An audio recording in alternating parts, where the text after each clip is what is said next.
Buntut kasus suap Kepala Basarnas, Presiden Joko Widodo akan mengevaluasi penempatan perwira tinggi di lembaga sipil. Evaluasi menyeluruh dilakukan agar tidak ada lagi polemik penanganan kasus hukum dan mencegah praktik korupsi di lembaga-lembaga strategis.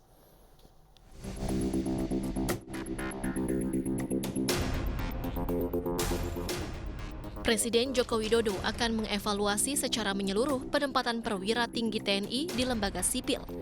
Hal ini buntut penetapan Kepala Basarnas Marsikal Madya Henry Alfiandi sebagai tersangka suap oleh Komisi Pemberantasan Korupsi. Sehingga tidak ada lagi polemik penanganan kuasa hukum.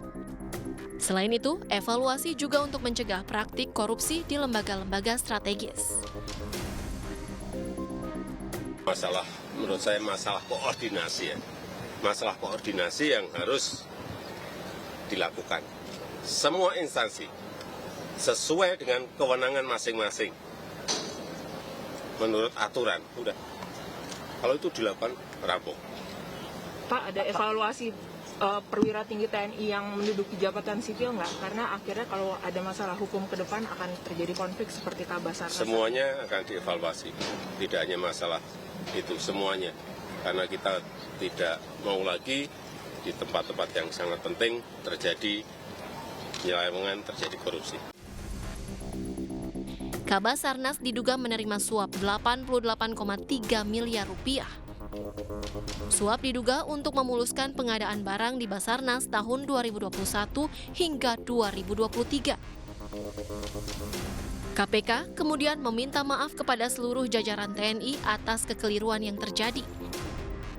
Ketua KPK, Firly Bahuri, mengatakan seluruh kegiatan KPK dalam operasi tangkap tangan, penyelidikan, penyidikan, hingga penetapan pelaku telah dilakukan sesuai prosedur. Firly juga akan bertanggung jawab sebagai pemegang tanggung jawab tertinggi lembaga.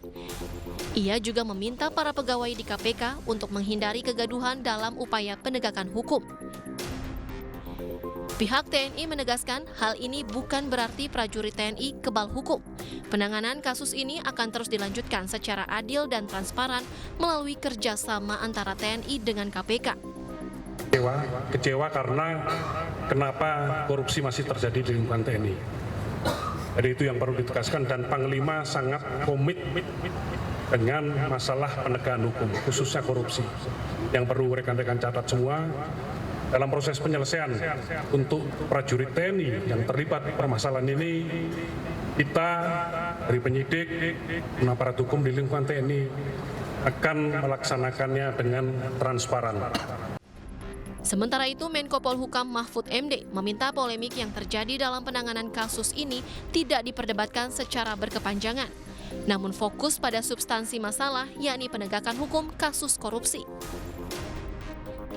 Sebelumnya, pihak TNI menyampaikan keberatan atas penetapan tersangka 2 pejabat Basarnas oleh KPK. Sejumlah petinggi TNI kemudian menyambangi gedung anti rasuah untuk mengordinasikan kasus ini. Dari Jakarta, Tim Liputan iNews melaporkan.